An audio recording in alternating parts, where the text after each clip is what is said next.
আর সেদিন রাতের বেলায় বেখিয়নের খুব ভালো ঘুম আসে। সকালবেলা যখন সে ঘুম থেকে উঠে তখন তার কাছে সকল কিছু ফ্রেশ মনে হয়। সে বলতে থাকে, আহ কি সুন্দর একটি সকাল, গতকালকের চেয়ে কত স্ট্রেস ফ্রি একটি দিন। তখন সে মনের খুশিতে বলে ওঠে, আমার আর হেইনকে ডিভোর্স দেওয়া লাগবে না, কারণ 3 মাস পরে তার কাছ থেকে আমি এমনিতে মুক্তি পেয়ে যাব, কারণ হেইন বাঁচবেই আর মাত্র 3 মাস। তখন সে বলে ওঠে, মুখের হাসি বন্ধ করো আর নিচে যাও হেইনের কাছে। দেখেন, মানুষ ফিলিংসলেস হয়ে গেলে কতটা পাষাণ হয়ে যায়, একজনের মৃত্যুতেও আরেকজনের কিছু আসে যায় না। তারপর সে হেইনের রুমে যায়, গিয়ে দেখে হেইন ঘুমাচ্ছে। তখন সে ভাবতে থাকে হেইন কি মারা গেল কিনা, কারণ হেইন তো কখনো এভাবে ঘুমায় না। তখন সে আস্তে আস্তে হেইনের কাছে যায়, গিয়ে হেইনকে ডাক দেয়, হেইন উঠো, 7টার বেশি বেজে গেছে। কিন্তু হেইনের কোনো নাড়া শব্দ নাই। তখন সে পরীক্ষা করে দেখতে যায় হেইন কি আসলে বেঁচে আছে নাকি মরে গেছে। তখন সে একদমই ভয় পেয়ে যায়, ভয় পেয়ে দূরে সরে যায়। সে ভাবে হেইন হয়তো মারা গিয়েছে। তখন সে আবার পরীক্ষা করতে যায়, আর সে তার মাথাটা হেইনের বুকের কাছে রাখে। তখন হেইনের ঘুম ভেঙে যায়। তখন হেইন তাকে জিজ্ঞেস করে কি হয়েছে। তখন সে বুঝতে পারে না কি জবাব দিবে। তখন সে সাডেনলি তাকে একটা কিস করে ফেলে। তখন হেইন উঠে বসে আর বলে, কি ব্যাপার, কি সমস্যা তোমার? তখন হেইন বেখিয়নকে বলে ওঠে, তোমার স্কিন তো আজকে খুবই গ্লো করছে, কালকে রাতে মনে হয় তোমার বেশ ভালো ঘুম হয়েছে। তখন বেখিয়ন বলে ওঠে, কই না তো, গতকালকে রাতে তো আমি সারা রাত একটুও ঘুমাইনি তোমার চিন্তায়। অফিসে যাওয়ার সময় হেইন বেখিয়নকে বলে, তুমি যদি আমার অসুস্থতার কথা কাউকে বলেছো তাহলে তোমার খবর আছে। তো বেখিয়ন বলে ওঠে, কেন, তুমি কি তোমার পরিবারের সদস্যদেরকে জানাবে না? তখন হেইন বলে ওঠে, আমার পরিবারের সদস্যরা জানবে সবার লাস্টে। ওরা যদি এখন জানতে পারে যে আমার অসুখ হয়েছে, ওরা আমাকে ঘাড় ধাক্কা দিয়ে বাড়ি থেকে বের করে দেবে, আর আমার সকল সম্পত্তি ওরা নিয়ে নেবে, আর আমি বেঁচে থাকতে এটা হতে দেব না। আর আমার মা, সে জানলে কি আর না জানলে কি একই থাকবে। আর এই হচ্ছে নায়িকার ছোট ভাই আর ভাইয়ের বউ। নায়িকার ভাইয়ের বউটা দেখতে যেমনই সুন্দর, তার কীর্তি তেমনই কুৎসিত। এর পরের পর্বগুলোতে তোমরা জানতে পারবে এই মেয়েটি যে আসলে কি কি করে। এখানে নায়িকার ছোট ভাই আর তার ভাইয়ের বউ মিলে প্ল্যান করে যে আজকে সে তার দাদার কাছে যাবে, দাদাকে গিয়ে বলবে যেন তাকেও কিছু দায়িত্ব দেয়। তখন সে তার প্ল্যান মোতাবেক তার দাদার কাছে যায়, আর তার দাদা তার উপর রাগ হয়ে যায়, আর সে কিন্তু তার দাদাকে খুবই ভয় পায়। তখন তার দাদার ভয়ে ওখানে ছেলেটির প্যানিক অ্যাটাক চলে আসে, যার জন্য তখনই ছেলেটি মাটিতে লুটিয়ে পড়ে। তার কিছুক্ষণ পর ছেলেটি বিছানায় রেস্ট নিতে থাকে, আর ছেলেটির মা আসে ছেলেটিকে দেখার জন্য। আর তখন ছেলেটির বউ ছেলেটির মাকে সবকিছু খুলে বলে। এদিকে বেখিয়ন আর হেইন যায় ডক্টরের কাছে, গিয়ে আবারও চেক আপ করায়। তখন ডক্টর তাদেরকে বলে, দুঃখিত, আপনাদের রিপোর্টটি আবারও আগের মতো এসেছে, তার ব্রেন টিউমার আছে। তখন হেইন সেখান থেকে উঠে চলে যায়, আর তার মার সাথে তার দেখা হয়। তার মা তাকে বলে, বেখিয়ন কোথায়? তখন সে বলে, কেন? তখন বলে ওঠে, বেখিয়নের জন্য আজকে আমার ছেলে অসুস্থ, তার প্যানিক অ্যাটাক উঠেছিল। তখন হেইন তার মাকে বলে, দুঃখিত, আমি তো সব কিছুই জানি না, আমি একটি সিরিয়াস বিষয় নিয়ে বিজি ছিলাম। তার মা বারবার তার ছেলের কথা বলতে থাকায় এক পর্যায়ে হেইন বলে ওঠে, মা, তোমাকে তো কিছুক্ষণ আগে আমিও বলেছিলাম যে আমি কিছু একটা সিরিয়াস বিষয় নিয়ে ব্যস্ত ছিলাম, তুমি জানতে চাইবে না সেটা কি সিরিয়াস বিষয়?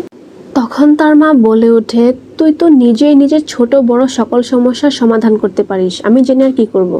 এদিকে বেখিয়ন তার বন্ধুকে সকল কিছু খুলে বলে, তার ওয়াইফ অসুস্থ, ব্রেন টিউমার হয়েছে, আর মাত্র 3 মাস বাঁচবে। এসব শুনে তার বন্ধু বলে ওঠে, তুই এক কাজ কর বন্ধু, তুই এখন আর হেইনের সাথে কোনো খারাপ ব্যবহার করিস না, তুই ওর সাথে ভালো ব্যবহার কর। তুই দেখ ওর যে টাকা সম্পত্তি আছে সেগুলোকে সে তোর নামে দিয়ে যায় কিনা, মিথ্যে অভিনয় কর, সমস্যা নেই। তো নায়ক বলে ওঠে, সে মারা গেলে তার কিছু আমি পাবো না, কারণ সে বিয়ের আগে উইল করে রেখেছিল।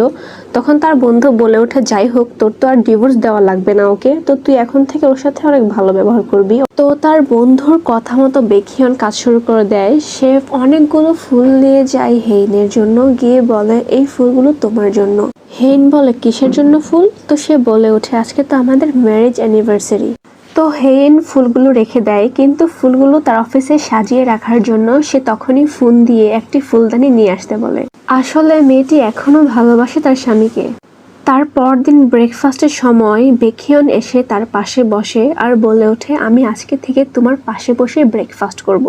হেইন চমকে অবাক হয়ে যায়। তখনই বেখিয়ন নিজের হাতে চিংড়ি মাছ বাছতে থাকে নায়িকার জন্য, আর এসব ওদের কাজের লোকেরা দেখে অবাক হয়ে যায়। আর বেখিয়ন খুশি মনে সুন্দর করে ওই চিংড়িগুলো নায়িকার প্লেটে সাজিয়ে দেয়। তারপর অফিসে মিটিংয়ের সময় যেখানে নায়িকার বাবা, নায়িকার ভাই উপস্থিত ছিল, নায়িকা পানি খাওয়ার সময় হঠাৎ করে তার কাশি উঠলে তখন নায়ক দৌড়ে নায়িকার কাছে যায়, গিয়ে বলে, তুমি ঠিক আছো? তখন এমপ্লয়িরা সবাই অবাক হয়ে তাকিয়ে থাকে। নায়িকা বলে ওঠে, না আমি ঠিক আছি, সমস্যা নেই। নায়ক বলে, সবাইকে বলে অ্যাম্বুলেন্স খবর দাও। তখন সবাই ফোন বের করতে যায়। তখন নায়িকা বলে ওঠে, আমি বলেছি তো আমি ঠিক আছি, আমার কিছুই হয়নি। তখন হেইনের বাবা বলে ওঠে, আমরা কি মিটিংটা আবার শুরু করতে পারি? তো নায়ক বলে ওঠে, জি। তো নায়ক বলে ওঠে, সবাইকে থাক, আর ফোন দেওয়া লাগবে না অ্যাম্বুলেন্সে।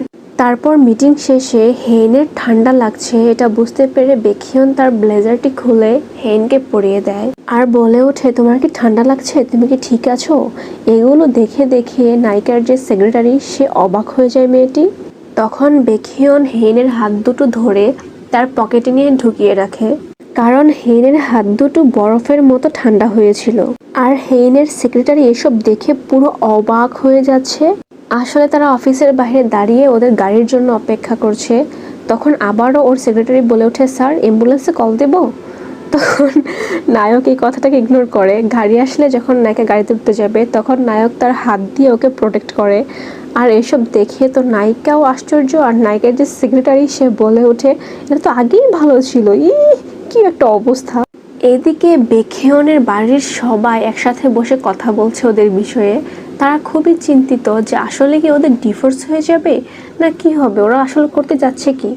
এদিকে হেইনদের বাসায় ডিনারের জন্য রাজকীয়ভাবে খুবই একদম প্রস্তুতি চলছে। শেফরা বিভিন্ন ডিশ রেডি করে এনে রাখছে টেবিলের উপর। আসলে বড়লোক হলে কি সত্যি সত্যি এমন হয় কি জানি ভাই, আমরা তো আর বলতে পারি না। তারপর ওরা সবাই ডাইনিং টেবিলে আসে, এসে সবাই খেতে বসে। তারা সবাই বিভিন্ন বিষয়ে কথা বলছিল। তো হঠাৎ করে হেইন আর হেইনের মার মধ্যে একটি বিষয় নিয়ে কথা কাটাকাটি শুরু হয়। আর হেইন রেগে গিয়ে খাবার টেবিল থেকে সোজা দাঁড়িয়ে যায়। আর বেখিয়নও তার ওয়াইফকে সাপোর্ট করার জন্য সেও দাঁড়িয়ে যায়। আর সে এসে হেইনকে হেইনের হাত ধরে টেনে নিয়ে চলে যায়। আর হেইনের ফ্যামিলি মেম্বাররা এটা দেখে খুবই আশ্চর্য হয়ে যায়। এইদিকে হেইনের যে ফুফু সে একটি গির্জায় এসেছে এখন, কারণ হচ্ছে তার একজন এক্স হাজব্যান্ডের আজকে বিয়ে এই গির্জাতে। আসলে তার তিনটি এক্স হাজব্যান্ড আছে, তারা কেউই তাকে সত্যিকার অর্থে ভালোবাসেনি, তাকে ধোঁকা দিয়েছে। তো এখানে আসার পর সে তার এই হাজব্যান্ডকে প্রচুর মারধর করে, মার দিয়ে এই বিয়েটা ভেঙে দিয়ে এখান থেকে সে চলে যায়। আচ্ছা যাই হোক, ওনার ক্যারেক্টারটা তোমাদের কাছে এখন ভালো না লাগলেও কিছু টাইম পরে তোমাদের কাছে ওনার ক্যারেক্টারটা খুবই ইন্টারেস্টিং লাগবে, বেশ ভালো লাগবে। তারপর বাসায় গিয়ে সে মন খারাপ করে শুয়ে থাকে। তখন তার বাবা এসে তাকে বলে, আমি শুনেছি তুই সারাদিন কিছু খাসনি। তখন সে উঠে বলে, আমি না খেলে তোমার কি, তোমার তো কিছু যায় আসে না। তখন সে আরো বলে ওঠে, তুমি যদি আমাকে ভালোবাসতে তাহলে কি তুমি আমাকে জেলে পাঠাতে? তখন তার বাবা বলে ওঠে, তোকে আমি জেলে পাঠাইনি, তুই একজন নির্দোষ মহিলার উপর ঝাঁপিয়ে পড়েছিলি যার জন্য তোকে পুলিশ নিয়ে গিয়েছিল। তখন সে বলে ওঠে, কে নির্দোষ মহিলা? যে আমার মাকে হত্যা করেছে আর যে এখন এই বাড়ির ম্যাডাম সেজে বসে আছে। তখন তার বাবা বলে ওঠে, শুন, সে কিন্তু আমাদের ফ্যামিলি মেম্বারও হতে চায় না বা আমাদের কোনো টাকা পয়সাও চায় না। তখন মেয়েটি বলে ওঠে, তাহলে তো আরও বেশি ভয়ঙ্কর ব্যাপারটা, সে তাহলে আসলে চায় কি, তার কি প্রয়োজন? তারপর তার বাবা আবার ওই মহিলার সাথে বসে দাবা খেলতে থাকে। আসলে এই মহিলাটি খুবই জঘন্যতম ডেঞ্জারাস একটি মহিলা। এদিকে হেইনের বাবা মা যখন হাঁটতে বের হয় তখন তার মা বলে ওঠে, ওই দেখো, আমি এইমাত্র একটি শুকতারা দেখেছি। তখন তার বাবা বলে ওঠে, যখন হেইন হবে তখনও তুমি দেখেছিলে এমনটা? তখন মহিলাটি বলে, দেখেছিলাম, কি জানি, আমার মনে নেই। তখন তার বাবা বলে ওঠে, তুমি আর কতদিন হেইনের উপর রাগ করে থাকবে ওই ব্যাপারটি নিয়ে? তখন সে বলে ওঠে, কিসের রাগ করে আছি, আমি কারোর উপর রাগ করে নেই। তখন তার বাবা বলে ওঠে, দেখো, এখানে তো হেইনের কোনো দোষ ছিল না। তখন মহিলাটি বলে ওঠে, হেইনের দোষ ছিল না, কারোই দোষ ছিল, কিন্তু আমি তো আমার ছেলেকে হারিয়েছি, আমার ছেলে কোথায়? তুমি না হয় ভালোভাবে থাকতে পারছো, কিন্তু এখনো প্রতিদিন আমার ওই কথা মনে হয়। তার বাবা মায়ের এসব আলাপ হেইন দূর থেকে শুনে ফেলে, আর হেইনের খুবই মন খারাপ হয় এই বিষয়টি নিয়ে। আর এদিকে বেখিয়ন ভাবতে থাকে হেইন এখনো কেন বাসায় আসলো না, সে কি সত্যি অসুস্থ হয়ে পড়েছে আবার। তখন বেখিয়ন হেইনের অসুখটা নিয়ে একটু নেটে সার্চ করতে থাকে, আর সেই পর্যায়ে সে ঘুমিয়ে যায়। আর তখনই বাসায় চলে আসে হেইন। হেইন বাসায় এসেই আগে বেখিয়নের রুমে যায়। সে গিয়ে দেখতে পায় বেখিয়ন ঘুমাচ্ছে। যখনই সে তাকে ডাকতে যাবে তখনই সে খেয়াল করতে পারে তার ল্যাপটপে কিছু একটা সার্চ করার আছে। তখন সে দেখতে পায় এই সকল কিছুই তার অসুখ রিলেটেড। আর তখনই বেখিয়নের ঘুম ভেঙে যায়। বেখিয়ন ঘুম থেকে উঠে হেইনকে দেখে অবাক হয়ে যায়। হেইন তাকে বলে ওঠে যাও বিছানায় গিয়ে ঘুমাও, কিন্তু আসলে হেইন খুবই ইমপ্রেস হয়ে গিয়েছিল। তো বেখিয়নকে সে বলে ওঠে তুমি কি আসলে আমাকে নিয়ে চিন্তিত? আসলে আমাকে মাফ করে দিও, আমি তোমাকে সন্দেহ করেছিলাম, আমি ভেবেছিলাম তুমি যা করছো সবই দেখানো। আর এসব শুনে বেখিয়ন কিছুটা দ্বিধায় পড়ে যায়। তখন হেইন বেখিয়নের কাছে চলে আসে, এসে বলে তুমি ভয় পেও না, আমি মারা যাব না, আমি বেঁচে থাকবো। আসলে এখানে তার বেঁচে থাকার যে ইচ্ছাটা এটা জেগেছে শুধু একমাত্র তার স্বামীর জন্য। তারপর সে খুশি খুশি মনে নিজের রুমে চলে যায়। এদিকে তাদের শহরে অনেক বড় একজন ব্যবসায়ী এসেছেন যার নাম মিস্টার হারমান। আর ওর সাথে দেখা করতে এখানে হেইনও এসেছে, কিন্তু এখানে একটি মেয়ে তাকে খুবই খোঁচা দিয়ে কথা বলে, তুমি একা একা এসেছো, তুমি কি জানো না মিস্টার হারমান হচ্ছেন একজন ফ্যামিলিগত লোক। তিনি আসলে যারা মিশুক টাইপের হয় ওদেরকে বেশি পছন্দ করে। তুমি দেখো এখানে তুমি ছাড়া বাকি সবাই কাপল এসেছে, তোমার পার্টনার কোথায়? তখন সে দৌড়ে ওয়াশরুমে যায়, গিয়ে বেখিয়নকে কল দেয়। কল দিয়ে বলে এখানে আসার জন্য, কিন্তু বেখিয়ন একটু কাজে ফেঁসেছিল, তাই সে মন খারাপ করে আবার চলে যায় বাহিরে। তখন বাইরে গেলে এই মেয়েটি আবারও তাকে বলে ওঠে কি ব্যাপার, তোমার হাজবেন্ড কি আসেনি এখনো? তখন এই মহিলাটি এই ছেলেটির কথা ওকে বলে এই ছেলেটির সাথে মিস্টার হারমানের খুবই ভালো সম্পর্ক। আর এটা শুনে নায়িকা খুবই খুশি হয়ে যায়, কারণ এই ছেলেটিকে সে চিনে। আসলে এই ছেলেটি হচ্ছে তার এক্স বয়ফ্রেন্ড। তারা দুজন একসাথে একই ভার্সিটিতে পড়াশোনা করেছে। তো হেইন এখন নিজের স্বার্থের জন্য ছেলেটিকে বলে কি ব্যাপার, তুমি কোরিয়াতে ব্যাক করেছো, তুমি তো আমাকে জানালেও না। তখন ছেলেটি বলে ওঠে তুমি মানা করেছিলে তোমার সাথে কোনো কন্ট্যাক্ট করতে। তখন হেইন বলে কি জানি আমার তো এমন কিছু মনেই নেই, আচ্ছা যাই হোক তুমি এখন থেকে আমার সাথে কন্ট্যাক্টে থেকো। তারপর হেইন বেখিয়নের জন্য অপেক্ষা করতে থাকে, কারণ এই লোকটি এখন সবার সাথে সাক্ষাৎ করছে। আর ওই মহিলাটিও এখানে তার স্বামীর সাথে আসে, এসে সে মজা নিতে থাকে, কারণ এখানে হেইন একা একা ছিল। আর ঠিক সেই সময় বেখিয়ন চলে আসে, একদম হিরোর মতো একটা এন্ট্রি নেয়। আর হেইনের কাছেও ব্যাপারটি অনেক ভালো লাগে। তারপর ওই লোকটি যখন হেইন আর বেখিয়নের সাথে দেখা করতে আসে তখন লোকটি বেখিয়নকে খুবই পছন্দ করে আর বলে ওঠে আপনার হাজবেন্ড তো খুবই হ্যান্ডসাম, তার খুবই প্রশংসা করে। আর এগুলো দেখে হেইন খুবই খুশি হয়ে যায় আর সে মেয়েটির দিকে তাকিয়ে থাকে। আসলে এখানে তার জয় হচ্ছে, এই জয়ের খুশিতে সে তাকে একটা খোঁচা দিল। তারপর হেইন যায় ওই মেয়েটির কাছে, গিয়ে বলে ওঠে আমার স্বামী খুবই হ্যান্ডসাম। আর এসব শুনে মেয়েটি খুবই হিংসায় জ্বলে যায়। আর এইদিকে বেখিয়নকে একা পেয়ে ওই ছেলেটি এসে বলে আপনি হেইনের হাজবেন্ড তাই না? আসলে আপনার সাথে দেখা হয়ে ব্যাপারটা কেমন যদি একটু আমার অদ্ভুত লাগছে। কারণ হচ্ছে আপনি জেনে হয়তো অবাক হবেন যে একসময় হেইন আর আমি রিলেশনশিপে ছিলাম। সে আরো বলে আসলে সত্যি বলতে আমি হেইনকে অনেক পছন্দ করতাম। তো নায়ক বলে ও আচ্ছা ঠিক আছে। তো সে বলে ওঠে তুমি কি আসলে একটু জেলাস ফিল করছো না? তো নায়ক বলে ওঠে না, কেন আমি জেলাস ফিল করবো? তারপর ছেলেটি চলে যায় আর বেখিয়ন বলে ওঠে কত বড় বাস্টার্ড, সে আসছে তার ফিলিংসের কথা এখন আমাকে বলতে, মানে সে কি বুঝতে চাচ্ছে আমি বুঝতে পারলাম না। তারপর বেখিয়ন যায় ওয়াশরুমে গিয়ে সে তার হাত মুখ ধোয়ার সময় বলতে থাকে একা একা কি হাস্যকর বিষয়। আসলে সে এখন কি প্রমাণ করতে যাচ্ছে? এখন তার ফিলিংসের কথা আমাকে বলে কোনো লাভ আছে? সে যদি তাকে এতই পছন্দ করতো তাহলে সে হার্ড ওয়ার্ক করতো, সে জীবনে সফল হতো, সফল হয়ে তাকে বিয়ে করতো, তাহলে তো আমি বেঁচে যেতাম, আমার জীবনটা তো এভাবে নষ্ট হতো না। ওয়াশরুম থেকে আসার পর যখন বেখিয়ন দেখতে পারে হেইনকে ওই ছেলেটার সাথে তখন তার হালকা একটু জেলাস ফিল হয়। এদিকে হেইনের মা হেইনকে বলে সে যেন ওই ছেলেটাকে তাদের বাসার শিকার উৎসবে দাওয়াত করে।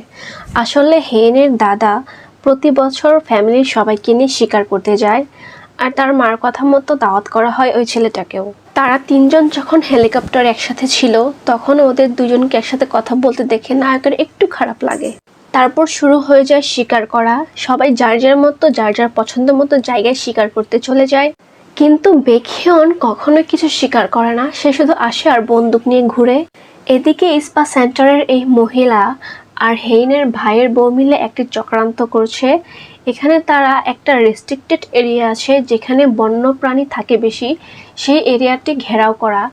তারা জাল কেটে খাবার দিয়ে রেখেছে যেন বন্যপ্রাণী বাইরে চলে আসতে পারে। আর হেইন শিকারের খুঁজে সেই এলাকাটিতে পৌঁছে যায়, আর এখানে সে একা ছিল। ওইদিকে বেখিয়ন তাকে খুঁজতেছে সে কোথায়। এদিকে হেইন একটি নিশানা লাগায়, কিন্তু সে কিছুতেই নিজেকে কন্ট্রোল করতে পারছে না। তার কেমন জানি খারাপ লাগছে, তাই সে তার চুলগুলো বেঁধে নেয়। যখনই সে উঠে দাঁড়াতে যাবে তার কাছে মনে হয় চারদিক ধোঁয়ায় আবছা হয়ে যাচ্ছে। আর হেইন বুঝতে পারে না এসব কি হচ্ছে তার সাথে। তখন সে নিজেকে বলে ওঠে, হেইন শান্ত হও, এমন কিছুই হচ্ছে না। তখনই সে একটি হিংস্র প্রাণীর আওয়াজ শুনতে পায় আর সে খুবই ঘাবড়ে যায়। আর তখনই সে তার পিছু ফিরতে দেখে তার পিছনে একটি বন্য শুয়োর। আর তখন সে তার চোখ বন্ধ করে ফেলে আর তার সামনে ফুটে ওঠে তার ছোট থেকে এখন পর্যন্ত সকল কিছু। আর সে তার চোখ বন্ধ করে মৃত্যুর জন্য প্রস্তুত হয়ে যায়। ঠিক সেই সময় তার সামনে এসে দাঁড়িয়ে যায় বেখিয়ন, আর সাথে সাথে সে গুলি করে মেরে ফেলে ওই বন্য শুয়োরটাকে। এদিকে বেখিয়নকে দেখে হেইন একদম চমকে যায়। সে অবাক দৃষ্টিতে তাকায় বেখিয়নের দিকে। বেখিয়ন তাকে জিজ্ঞেস করে, হেইন তুমি ঠিক আছো? আর হেইন কিছু বলতে পারে না, শুধু ইমপ্রেস হয়ে তাকিয়ে থাকে বেখিয়নের দিকে। এরপর আমরা দেখতে পাই বেখিয়ন যখন হেইনের প্রেমে পড়েছিল, তখন সে যখন তার বাবা মাকে জানায় এই বিষয়টি, তার বাবা মা রাজি ছিল না। কিন্তু বেখিয়ন বলে ওঠে, আমার কাছে এই মেয়েটিকে অনেক ভালো লাগে। তার কাপড় কেন ছিদ্র এটা নিয়ে আমার চিন্তা হয়, সে বসদের কাছ থেকে বকা খাবে কিনা এটা নিয়ে আমার চিন্তা হয়, সারাক্ষণ সে আমার মাথায় ঘুরে। তখন তার মা বলে ওঠে, যদি বিষয়টা এমনই হয় তাহলে তুমি তাকে বিয়ে করে নাও। আর তখন বেখিয়ন বলে ওঠে, হ্যাঁ আমি তাকে বিয়ে করব, আমরা দুজন শীঘ্রই বিয়ে করে নেব, আর আমি হেইনকে অনেক হ্যাপি রাখবো। পরের পর্বটি দেখার জন্য এক্ষুনি চ্যানেলটি সাবস্ক্রাইব করে দাও। টাটা।